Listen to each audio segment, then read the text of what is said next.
Thank you, everybody. Thank you, Christine, for inviting me. My name is Shane Powell, and I'm one of the directors for the Miedema Foundation. When I do these talks, I don't really write anything down. I know what I'm going to say, so I kind of just tell a story, and what I'm going to do is explain Andrew's story, my story, and then what we're kind of doing to try to change everything, right? So we'll start March 1st, 2018, and this was the first time that I noticed that something was a bit off with my friend Andrew. Keep in mind that this was a man who was 6'2". He was a great athlete. He was an electrician, made a lot of money, had his own house, his own truck. He had everything that most men aspire to be as a person. March 1st, we curled together, and after that curling match, he asked me to switch tables, and he wanted to talk to me. And we talked, and it was about his ex-girlfriend again, who ended up cheating on him at some point. But the problem is that when I didn't think too much of it was because this relationship ended before Christmas. So it's March 1st now, okay? So it's obviously still bugging him. March 2nd now is a Thursday. Andrew and I went for a workout. Andrew was training to be a firefighter to get out of the electrician business to be a firefighter. So we were training together to be a firefighter. We went for a workout. After the workout, he shut his locker and said, "Shane, do you want to want to go for a beer right now?" Which is kind of weird. It was 9:30 on a Thursday night. So I called my wife at the time and I said, is it okay if I go for a beer with Andrew? She goes, "Whatever. I'm watching The Bachelorette. I'm going to bed anyway. So go do what you want." So we went to the bar that night. The bar on Red River, of all places, actually, on our way home, and we stopped in there, and we were there till midnight. We didn't get drunk or anything. We had a few drinks. We laughed and laughed and told stories and laughed and laughed. And I'll come back to that, why that moment was very, very important in the timeline. Friday, Saturday went by. We played hockey together. We played in the men's league out on the reserve. Friday and Saturday, nothing out of the ordinary. Sunday, I sent him a message. I said, "Andrew, do you want to go for a workout today? Are we going to work out today?" He goes, "You know what? I'm pretty tired from playing hockey 2 days in a row." I'm thinking, "Yeah, me too." He goes, "Oh, well, I'm going to take the day off." I said, "Okay, yeah, me too then." Monday, 4 o'clock came. I got a text message from Andrew, and it was straight up just saying, "Hey, I thought it was the 4 o'clock. Hey, what time do you want to meet at the gym today?" And it wasn't. It was a message that said, "Hey, do you think that everybody will be upset about me if I cancel our trip?" He was planning a trip for us and 15 guys to go play hockey in a beer league tournament down in Minneapolis. He said, would you think everybody would be upset with me if I cancel it? I said, "Well, you know what? Don't cancel it yet. Hold on, I'll help you with it. Like, what's going on?" He's like, "I just don't have it in me to plan. I don't have it in me to collect the money. I don't have it in me to do all this stuff right now." I said, "Okay, that's fine. Let's just take another night off and we'll revisit this. Like, don't do it now." So the next day, so now it's Tuesday, that would be March 5th. So almost a week has gone by now. And I sent him a message and said, "Hey, are we going to go work out today?" And he didn't respond. So I thought, oh, that was kind of weird. He's up to something. So I went to the gym by myself that evening. And at around 9:30, I sent him a text message. And I said, I was at the gym. And I said, "Hey." And he responded instantly. He said, "Hey, man, what's up?" I said, "I'm just making sure that you're all right." And he goes, "Yeah, man, I'm great. I'm hanging out with my parents. Thanks." And I said, "Okay, so we'll talk about this trip tomorrow before or after curling." We curled every Wednesday. And he said, "Yeah, for sure. Thanks." So perfect. Okay, that was the plan. We were going to meet up for curling. I was going to pick him up as usual on the next day on March 7th March 6th. That's the Thursday. When I got to his house, it was 6 o'clock. All the lights were on. The garbage was at the road, and he didn't answer the door. And I went in, and Andrew had taken his life at that moment. So why March 2nd was so important was because he actually wrote in his note that it was it was important to have one last beer with just me, and I did not know that was happening on that day. People ask me, and I ask myself all the time, did I think Andrew was suicidal? Not a chance. I don't think the word suicidal in my mind. We never ever thought that way. I knew that he was going through a rough time, through a bad breakup, which happens to everybody. People break up all the time. Never, ever, ever did I think that it was suicidal. If I read his note, and I don't need to share all of it, but it was a note, and basically he apologized to his friends and family 4 or 5 times throughout the note, and then he basically said that he can't find happiness.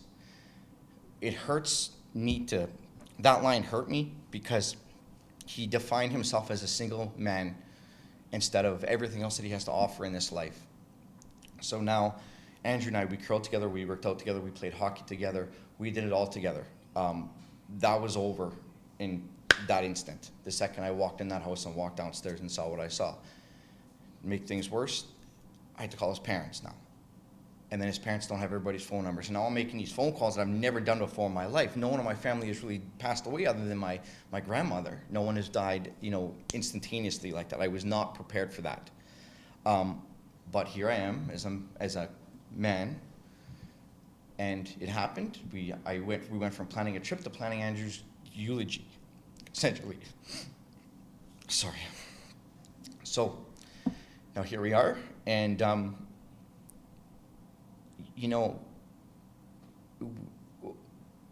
that moment in time, I should have realized myself that, it is time for me to go get help. And I didn't. For 1 whole year. I barely slept. I barely ate. I had a lot of guilt. I was irritable, took it out on my kids, took it out on my wife at the time. We're no longer married anymore, and that's probably all part of it. March 5th, the following year, 2019, I went to Home Depot and I bought the hose, and I was going to do the same thing. Instead of driving to where I was going to go, I drove here to the hospital and walked up to the front counter in the Emerge, and I said, I'm terrified right now. I have these scary thoughts in my head and I need help.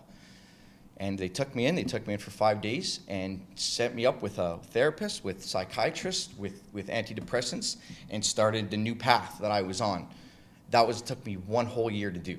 1 whole year to realize that I am completely messed up.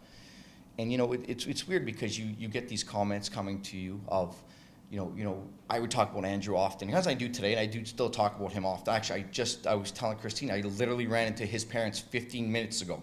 Literally, out of the blue. His parents are super friendly. It's a big Dutch family. Literally ran into them 15 minutes. I didn't tell them I was coming here. I didn't even show them that I was wearing my special shirt. But I went 1 whole year without seeking help myself. The scary part is that, they say, I was told certain things like, we all love Andrew, but, you got to stop talking about him and move on, kind of thing. Like this is done. You can't help Andrew anymore. That's right. We can't help Andrew anymore. Andrew's passed away. He's gone. But the thing is that now we can help others. And that's where I shifted my focus to. If I didn't get the help from some amazing people that day, I don't know where I would be today. Would I still be down? Would I even be here? Would I be down the path of just a basket case? But I lead to unhealthy, habits such as drugs and alcohol, severe drugs and alcohol addiction. I look around the room today and there's 1 male and all female, which it sucks, but I'm almost expecting that. Thank you for coming. Men are 75% more of suicidal. It's 3 out of 4. It's 75% out of all suicides are male, but it's 15% of males who actually reach out and get help. That's a crazy stat, and it's. I have a son. I have a young son, and we talk about sharing our feelings all the time. But I also have a daughter. And it's the same thing. We talk about our feelings all the time, and it's not always bad things. We sit and we talk about, just how we're feeling, if we have good days or bad days. To be very honest with you, I'm almost terrified for this next generation. The bullying is getting too easy now with online. I always tell, when I was a kid, you wanted to bully me, you had to drive to my house or call my house phone, right? You had to bike to my house. Now you can hide behind a phone and a computer, and it's making things a lot worse. I coach a 9-year-old hockey team, my son's hockey team, and I help out with the girls. Where one of the girls who's 11, who has her own phone and Snapchat, put on Snapchat, I can't believe I have to play hockey with all these losers. Before the team even met, they all wanted to kill each other, right? So I'm terrified for it, and I don't like hearing it. I don't like hearing when people do die by suicide. There is so much. I know how that pain is. I know that feeling of not wanting to live, not wanting to be here, not seeing tomorrow, feeling that you're a burden. About 4 months after I started my healing process, I was coaching the girls at the time, and I remember they were all dancing around and having this dance party. I remember thinking to myself, I said, I can't believe, like, I would have missed all this if I went through with my plan that day. So, what do we do about it? So, a few friends and I, we started the Andrew Miedema Foundation, and our big event every year is I run a big golf tournament. And the golf tournament's held yearly at the at the Fort William Country Club. And to this date now, I've raised $75,000. Now, why this matters so much? And I mean, the monetary thing is side, but what I do with the money is, and I teamed up with Linda Kelly from Kelly's Mental Health. Basically, this money is sitting in an account there, which is the way I wanted it, because she has a board there that handles the money. If you cannot afford therapy, or if you have something traumatic happen to you today and you need therapy tomorrow, we will pay for it. I know how hard it is. I know that there's hoops. I know that everybody has, even through your work, I know that there's employee assistance programs. I know that sometimes it's not easy. Sometimes it'll take too long. We are trying to fix that. We are trying to make the resources available for you at that moment in time. Some people don't know that you can walk into the emergency and say, hey, I slipped into a depression and I need help. Some people don't know. A lot of people don't know that. I got a phone call my kid was at a birthday party, and I got a phone call from somebody because a girl who taken her life, and her brother was about to do the same thing, and they didn't know what to do. They're calling the hotlines, and people don't know. It's scary that people don't know, because the thing is that I think that, again, when I thought death was people got old, they got sick, and they died, and never went through something traumatic. Men, we suck. If something embarrassing happens to us, we got it. The first thing we think of is if we get a DUI or job loss or a breakup, anything. Men, the first thing we think about is just ending our life, and it's really got to change as a whole. And I keep talking about men a lot, but it's not just men. But the statistics show how much men just don't try as hard as women. My therapist asked me, when you're sitting in this dressing room, when Andrew was there, he goes, do you guys ever talk about your feelings? You guys ever talk about that? And I sat there, I was like, we don't. We sit there and everything's fun and we kind of make fun of each other, but no one's really talking about their true feelings of what's happening. And Andrew didn't even really open up to me that much. We went through a breakup, but nothing to the point where, man, like I'm having scary thoughts in my mind. And those words, and you know what? I learned a lot because I never asked those questions. Now I know you can ask those questions. You should be asking those hard questions, and I never knew that. He made a comment like, you know what? There's nothing left in Thunder Bay for me.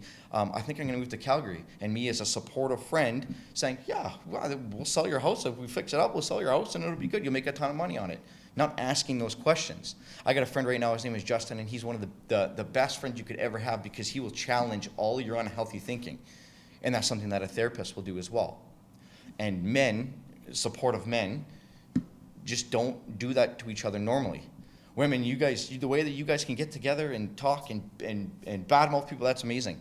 It's amazing that you guys can do that, and we don't have it. They have your girls' nights. It's men need to get more like that.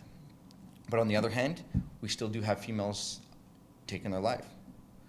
So the Andrew Miedema Foundation was originally geared to men between the age of 18 and 45, the target range, and we changed that after about 8 months when we started getting females and people in their 50s and 60s talking this way and having these thoughts. And unfortunately, kids as young as 11. So someone asked me one time, when do we start talking to our kids about our feelings? And that was my response. I said, when you have children as young as 11 taking their lives, then it's never too early.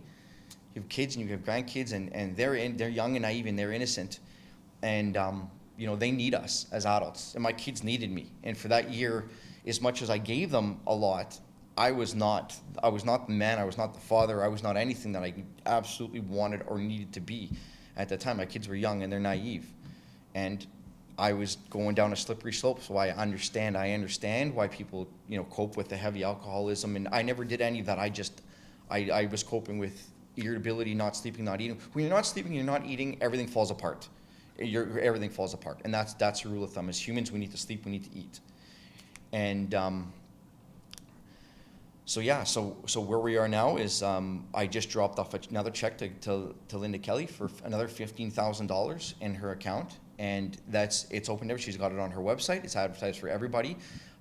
We advocate for everyone to start using it. If you cannot use it and if something traumatic happens, that's the route to go. Kind of holding it in, and sometimes though the words also is, listen, I can help you as a friend, but this is above and beyond my training as a friend is okay too. If someone comes to you that is something that's really serious, you're not doing them justice by just kind of holding it in, and again, supporting their unhealthy habits. Sometimes it's to the point where you do have to stay as a human being. It's time for some professional help on this, and let's how can we do this? Because if Andrew said that to me, then I would have been sitting right beside him. I would have took him. I would have been like, let's go to see a therapist. Let's go to the emerge. I didn't even know you could do that at the time. I didn't know. I didn't know that you can go to the emerge and say, I'm slipping through depression. I need some help. The world is changing and the world is evolving, and I think that especially through the COVID years, where really the mental health took it's told to a whole new level, and that was from. We had stats, and I don't have them with me, but stats from police officers and ambulance and paramedics talking about their mental health calls, how they went through the roof. I had my camp neighbor is an OPP officer, and he said we used to go to one mental health call a year, and now they're doing 3 and 4 a month. And he goes, and that's the way that the world is changed, and it sucks. So I'm glad you guys are doing a mental health week, because what I'm finding too is mental health, and not the hospital, but in many organizations, mental health is the first thing to get cut out of everything. Mental health you can't see it. There's many golf tournaments on cancer and other diseases. We're the only mental health one, and suicide awareness one. We're the only one going right now. So we are trying to change things, trying to change how the things work. We're trying to get people talking healthy.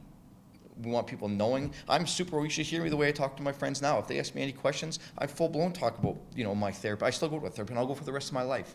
I don't think there's anything wrong with anybody learning more about their brain. It's the crazy part about going to therapy, and I'll tell you this story too, is that they pull stuff out of you that you don't even know.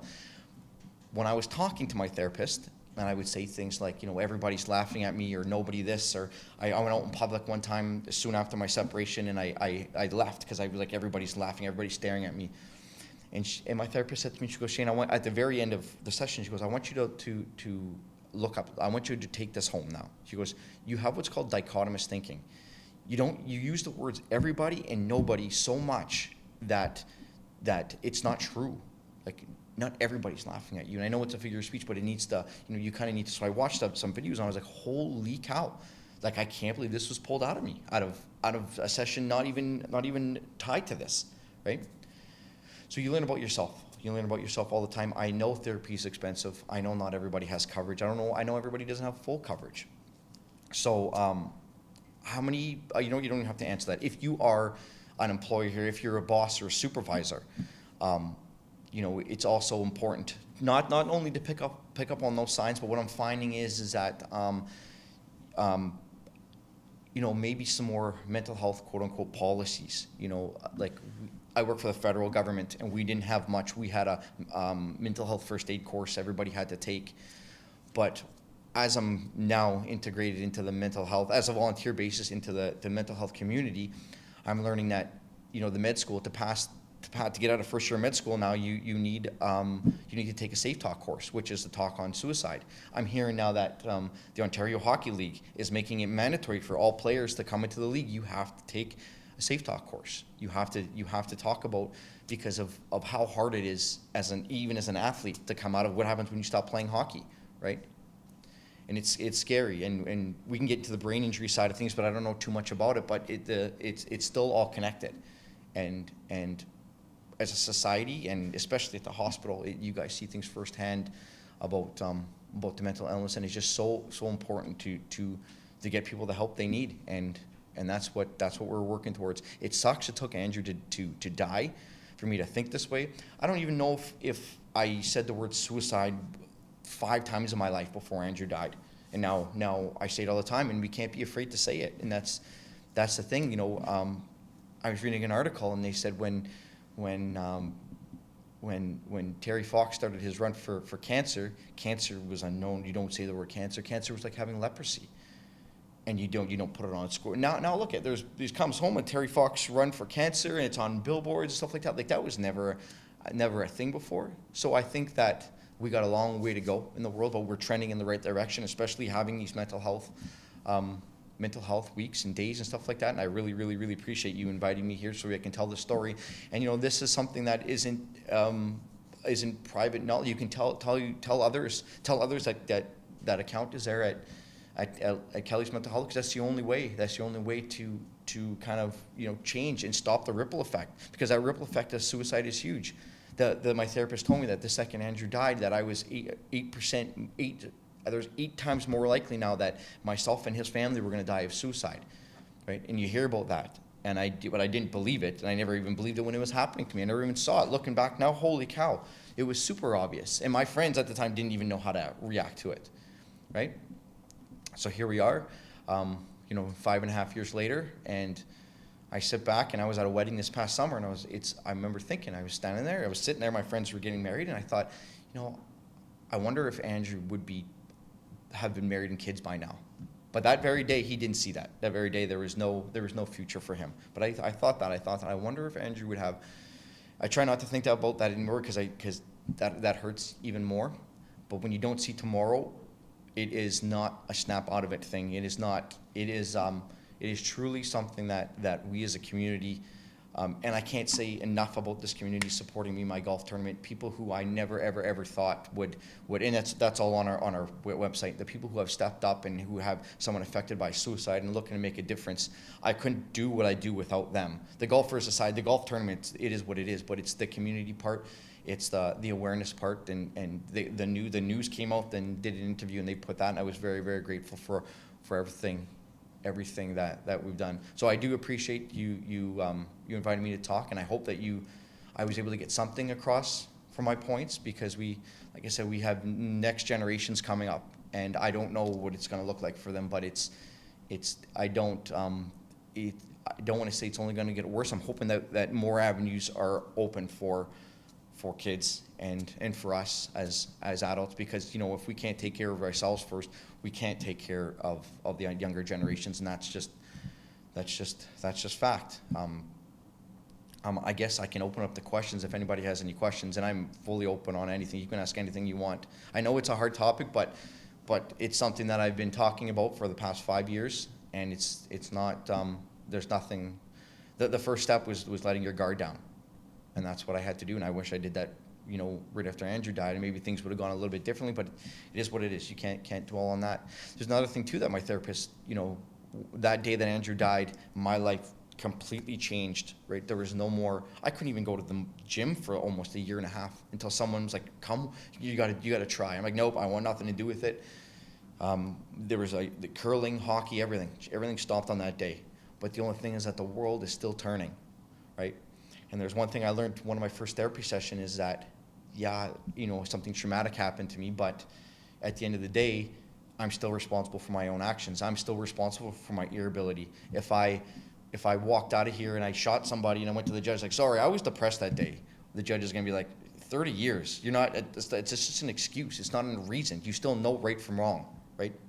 So that's a big part of getting therapy. If you're not who you are or not who you want to be, you gotta put in the work for yourself, and that, I know that's the hardest part, but it's the only way to kind of shift. And you know what? And if you start and you're open about it, then maybe someone else, further down the line. And you know what? If you're not, I have a friend who he will not talk about any of his therapy sessions. He will not talk about anything, and that's fine. He's a closed book on it.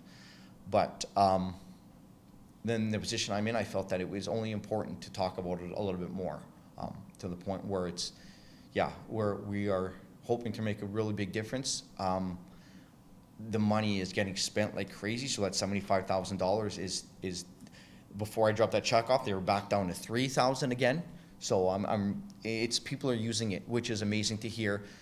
There's a just so you know that I would never ever know who uses it. That's Dr. patient confidentiality. That's the way I wanted it. I've just put the money in there. Linda and her staff, they take the applicants and they do it. So unless someone walked up to me and said, hey, what just happened? Actually, people have come up to me and said, I've used your Andrews Fund, I used Successions, and it was absolutely amazing. Thank you so much. And that's happened. But I will never, ever, ever know. And that's why I wanted it, because I didn't want any of my friends to not use it, because I think that I see them, and then that stigma is still there. And it's not going to go away anytime soon. And a good example is this room. I asked Christine, and Christine, she said that she went around to a lot of the branches and handed out flyers and posters. There's still only one male here, right? So that's a big eye opener of where we are kind of in the world. And I'm hoping it shifts, but it could be a long time. And I'm hoping with the next generations. My son is sweet and he's innocent, and I'm hoping that, and we talk about his feelings all the time, everything. And it's, like I said, good and bad. I want to know how he's feeling, and I want him to continue to open up like that, because I don't want anybody else to go through a situation where you lose your best friend after literally him telling you that he's okay the night before, or brother or sister or anybody else. Literally I still have the text message. I said, yeah, man, thanks. I'll see you tomorrow. That was the plan. So yeah, I guess, sorry, I kept talking there, but if anybody has any questions, I'm more than willing to answer them. If not, I know that everybody's busy, and I do thank you for taking some time out of your day, especially during lunchtime, to come and listen to what I had to say. And I know this is being recorded, so I hope that it reaches out, branches out to more people wherever you post it or wherever you decide to send it to. That's it really makes a difference. But Andrews Fund is there. It's on the website. It's for anybody who wants to use it, and don't be afraid. I know it's scary. I know it's scary to reach out to therapists. I know the medication's scary. I know all of that. But from the bottom of my heart, I can say that you'll just become a better person out of it. And that's what, and once you're a better person, then you can ripple that effect down.